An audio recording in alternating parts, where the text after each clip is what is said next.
بسم اللہ الرحمن الرحیم۔ السلام علیکم اسٹوڈنٹس۔ آج ہمارا ٹاپک وائلنس ہے، یعنی تشدد۔ ٹھیک ہے، وائلنس ہوتا کیا ہے، اس کی ڈیفینیشن کیا ہے، تشدد کسے کہتے ہیں، پہلے ہم یہ دیکھتے ہیں۔ تو ایک ایسا act of aggression that injures others, یعنی ایسا کوئی کردار، ایسا بیہیویئر، ایسا کام جس سے کیا ہوتا ہے کہ دوسروں کو آپ نقصان پہنچاتے ہو، تکلیف پہنچاتے ہو، ڈائریکٹلی ہارم کرتے ہو۔ ٹھیک ہے، تو اسے کہتے ہیں ایگریشن یا پھر وائلنس، تشدد۔ ٹھیک ہے، دوسروں کو نقصان پہنچانا۔ اور اس کی بیسیکلی 2 ٹائپس ہیں: random personal violence, coordinate violence. ٹھیک ہے، جو پرسنل وائلنس ہے، ذاتی تشدد یا پھر شخصی تشدد، اس میں کیا ہوتا ہے کہ آپ مختلف افراد کو، کسی کو بھی تشدد کا نشانہ بنا سکتے ہیں، جیسے کوئی بھی مرد، عورت، بوڑھے، بچے، کسی کو بھی۔ ٹھیک ہے، جیسے مار پیٹ کے ذریعے، کسی کے اوپر ڈائریکٹلی اٹیک کر کے۔ سیکنڈ جو اس کی ٹائپ ہے وہ ہے کوآرڈینیٹ وائلنس۔ اس میں کیا ہوتا ہے، باقاعدہ آپ پہلے پلان بناتے ہو۔ ٹھیک ہے، آپ کا کوئی ہدف ہوتا ہے، آپ اس کو اچیو کرنے کے لیے سب کچھ کرتے ہو، فار ایگزامپل اسٹرائکس، ہڑتالیں وغیرہ۔ ٹھیک ہے، ڈفرینٹ جگہوں یا پھر سامان کو نشانہ بنانا، ان کو تباہ و برباد کرنا، ان کی توڑ پھوڑ کرنا، یہ سب چیزیں اس میں آتی ہیں۔ اور محسوس پیچھے کوئی نہ کوئی کاز ہوتا ہے اس کے۔ تو سب سے پہلے تو اس میں سے شارٹ کویسچن یہی آتا ہے کہ واٹ از وائلنس، تشدد کسے کہتے ہیں، یا پھر اس کی دونوں ٹائپس کے اوپر کویسچن آتا ہے کہ اس کی اقسام کون سی ہیں، تو آپ کو ڈیفینیشن کے ساتھ ایگزامپل بھی اس کی لکھنی ہوگی۔ اس کے بعد جو کویسچن آتا ہے اس ٹاپک میں سے وہ آتا ہے کہ کازز آف وائلنس، تشدد کے اسباب کیا ہے، عوامل کون کون سے ہیں۔ تو 3 بتاتی ہوں، اور اس کے ساتھ سائیکالوجسٹ کے نیم بھی آپ مینشن کیجئے گا۔ فرسٹ ہے انسٹنکٹیو تھیوری۔ ٹھیک ہے، انیٹ کیپیسٹی آف ایگریشن، یعنی یہ بتایا تھا فرائیڈ نے بتایا تھا۔ ٹھیک ہے، اور براؤن لائکن نے بتایا تھا۔ انہوں نے کیا کہا تھا کہ فرد کے اندر انیشلی پہلے سے ہی اس کی انسٹنکٹ کے اندر یہ چیز پائی جاتی ہے کہ وہ غصہ کرتا ہے، وہ ایگریشن کرتا ہے، وہ ایگریسو ہو جاتا ہے، وہ جارحانہ عمل کرتا ہے۔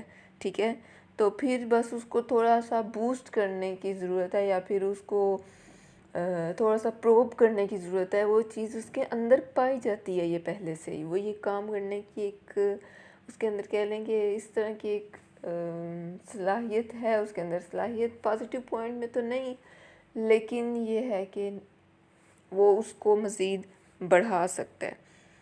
اس کے بعد سیکنڈ جو ہے نا بتایا ہے تھیوری آف فرسٹریشن۔ فرسٹریشن یعنی وہی ہیبت، غصے کی یہ قسم کہہ لیں آپ۔ ڈالرز اور ملر نے یہ بتایا تھا کہ فرد جو ہے نا فرسٹریشن کی وجہ سے بہت زیادہ تنگ آ کے غصے، غم اور انزائٹی اور اس طرح کی جو مکس سچویشن ہوتی ہے وہ ہوتی ہے فرسٹریشن، اس کی وجہ سے اسے غصہ آتا ہے۔ ٹھیک ہے، جب آپ کسی بھی انسان کو ایک ایسی سچویشن میں لے کے جاؤ گے جو اسے فرسٹریٹ کر رہی ہے، تو پھر آٹومیٹیکلی اس سے وہ ایگریشن کی طرف جائے گا، اور ایگریشن سے آگے پھر وہ وائلنس کی طرف بھی جا سکتا ہے۔ اس کے بعد بتایا ہوا ہے theory of social learning. Theory of social learning میں یہ بتایا گیا، یہ بتائی ہے البرٹ بندورا نے، اور یہ آموزشی کردار کی تھیوری ہے۔ اور اس میں کاز کا بتایا ہوا ہے کہ آپ معاشرے سے سیکھتے ہو، آپ کا اچھا عمل ہے یا برا ہے وہ آپ سب معاشرے سے، اپنے ماحول، انوائرمنٹ سے، اپنی سوسائٹی سے سیکھتے ہو۔ تو اگر آپ کے سامنے ایسے رول ماڈلز ہیں اور ایسے لوگ ہیں، یا پھر میس میڈیا کے اوپر بہت زیادہ یہ چیزیں دکھائی جا رہی ہیں، جیسا کہ آج کل ایگریسو بیہیویئر ہر مووی، ہر ڈرامہ، ہر سیریل، ہر پروگرام میں دکھایا جاتا ہے، حتیٰ اگر آپ صرف نیوز دیکھ رہے ہو تو اس میں بھی یہ سب چیزیں دکھائی جا رہی ہیں، تو یہ بھی ایک کاز ہے ایگریسو بیہیویئر بہت زیادہ ہو جانے کا۔ ٹھیک ہے، تو اس ٹاپک میں سے یہ 3-4 قسم کے کویسچن آ سکتے ہیں۔ ایک ٹاپک یہ بھی آ سکتا ہے کہ وائلنس کو کیسے ختم کیا جا سکتا ہے، ریموو کیا جا سکتا ہے۔ تو ایک یہ کہ میس میڈیا کا رول آپ پازیٹیو کریں، اس کے اوپر جو اس طرح کے رولز دکھائے جا رہے ہیں نا، جو اس طرح کے ماڈلز دکھائے جا رہے ہیں، اس طرح کے جو بیہیویئر دکھائے جا رہے ہیں اسے کم کریں، بلکہ اس کے اپوزٹ پازیٹیو چیزیں دکھائیں، تو اسی کی امیٹیشن ہوگی، اسی کی نقل ہوگی آپ کی سوسائٹی کے اندر بھی۔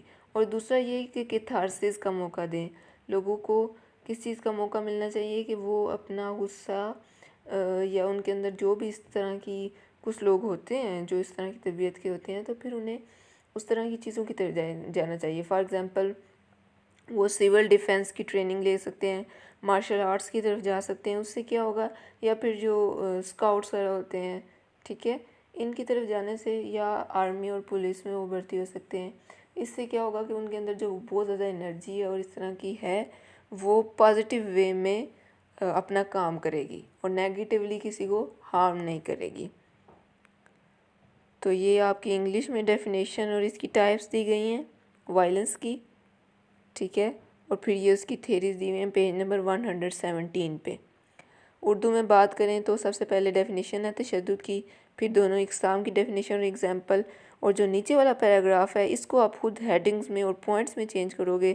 جیسے یہاں پہ فرائڈ اور براؤن لائکن کا نیم ہے، وہ فرسٹ آ جائے گی جبلت کا پوائنٹ، سیکنڈ ملر اور ڈالرڈ کا آئے گا ہیبت کا، انڈر لائن کر لیجیے گا. تھرڈ پوائنٹ یہاں پہ آئے گا البرٹ بندورا کا آموزشی کردار کا، ٹھیک ہے. اور اینڈ والے پیراگراف میں بتایا ہوا ہے کہ جارحانہ کردار کو ہم ختم کیسے کر سکتے ہیں، ٹھیک.